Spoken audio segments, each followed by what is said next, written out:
C'est à Rabat, le 4 mars 1956, qu'Ali voit le jour au sein d'une famille modeste. Tout jeune, il découvre le tennis en ramassant les balles au club du roi. Une façon de gagner quelques dirhams, mais aussi l'opportunité d'approcher au plus près ce sport qui déjà l'attire tant. Ali aimait raconter que c'est dans les souks de la Médina de Rabat que le destin l'avait poussé un peu plus vers la balle jaune.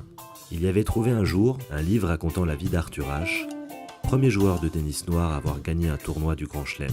Il l'avait dévoré et surtout s'était inspiré des illustrations pour travailler ses propres gestes de tennisman. Celui qui n'était alors qu'un petit ramasseur de balles passant sa vie dans les allées du club progresse à grande vitesse et très vite les adhérents fortunés lui demandent de se joindre à eux sur le terrain.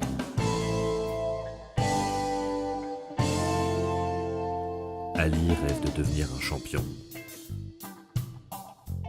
Dans les plus belles histoires, c'est pour l'amour d'une femme que les hommes traversent les mers. Ce fut le cas d'Ali. À 22 ans, il s'installe à Pau avec celle qui partagera sa vie pendant plus de 20 ans, Michel. De cette union naît Mehdi, la plus grande fierté d'Ali. À son arrivée en France, Ali comprend qu'il ne sera peut-être pas le champion qu'il espérait. Mais il continue de poursuivre son rêve et c'est à travers l'enseignement qu'il vit sa passion pour la discipline. Il est très vite reconnu comme un excellent professeur.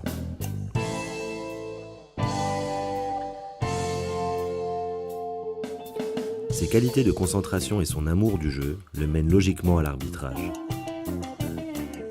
Ce statut privilégié va permettre au jeune homme de Rabat de fouler enfin la terre battue tant rêvée de Roland Garros. C'est durant cette période qu'il rencontre Yannick Noah. J'ai connu Ali depuis plus de 30 ans. Depuis 30 ans, il était arbitre marocain.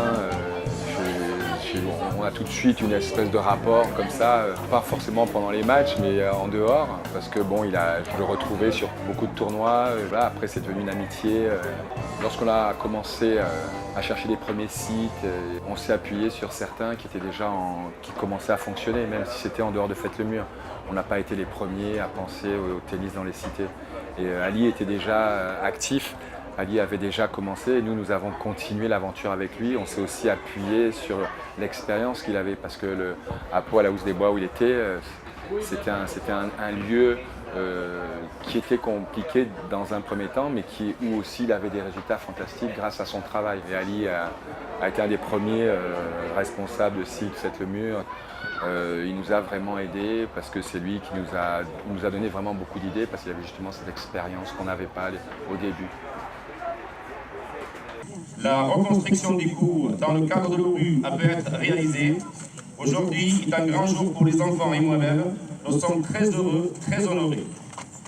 Cette journée est le signe de votre reconnaissance et de votre soutien.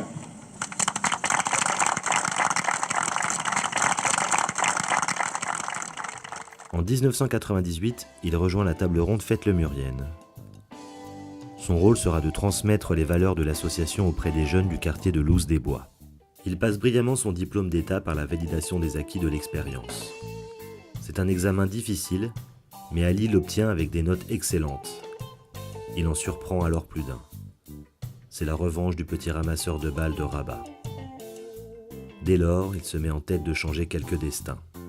Sa personnalité et son engagement le mènent bien au-delà de Pau. Très vite, il devient l'un des piliers essentiels de l'association au niveau national. Il fonde en 2003 l'école d'arbitrage Faites-le-Mur qui permet aujourd'hui à une centaine de jeunes Faites-le-Muriens d'arbitrer à différents niveaux.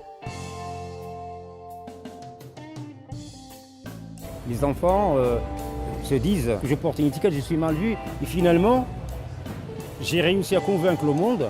Je me sens vraiment parmi le monde. Je suis là, fier de l'être et puis confiant à gérer des choses, des situations, même dans la vie. Je suis capable de faire des choses comme pour l'arbitrage. Voilà. Il y en a beaucoup qui réussissent à l'école, qui réussissent sur le plan professionnel, qui réussissent au moins d'être un citoyen à part entière et qui se sent qu'il a des devoirs et qu'il a des responsabilités et aussi des droits. Voilà. Comme tout le monde. Ils s'enlèvent l'étiquette. Ils ont été vraiment imbibés d'une éducation juste pour s'épanouir et vivre avec les autres. Voilà, c'est le rapport.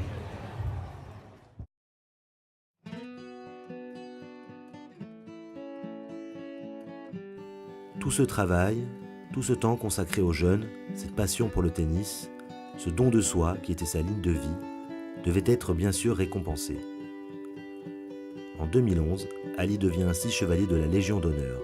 Il reçoit ses insignes des mains du préfet des Pyrénées-Atlantiques, François-Xavier Secaldi, en présence de Yannick Noah. Il aime aimer par-dessus tout le jeu, sa passion pour l'arbitrage. C'est quelqu'un qui est complètement passionné par ce qu'il fait, par le tennis, par le jeu, par les gens aussi. Ali, c'est un regard, c'est un sourire constant. Voilà, ce qui reste, c'est surtout son sourire et cette passion. Ali est passionné, quoi. Ali nous a quittés dans la nuit du 5 novembre 2012, après avoir lutté contre la maladie avec beaucoup de courage et sans jamais se plaindre. La famille Fête-le-Mur a eu de la chance de le compter parmi ses membres. On se souviendra de ses prises de position passionnées, de ses récits palpitants, de son humour, de sa voix chaude et grave, de son regard transperçant, de ses éclats de rire tonitruants et surtout de son amour pour la vie. On se souviendra aussi tous ces destins qu'il a changés, Dany, son fils spirituel devenu arbitre international, Stéphanie, sa protégée à qui il a confié les rênes de son site, et tous les autres. Tous ont désormais quelque chose en eux d'Ali. C'est aussi pour cela qu'il est encore avec nous.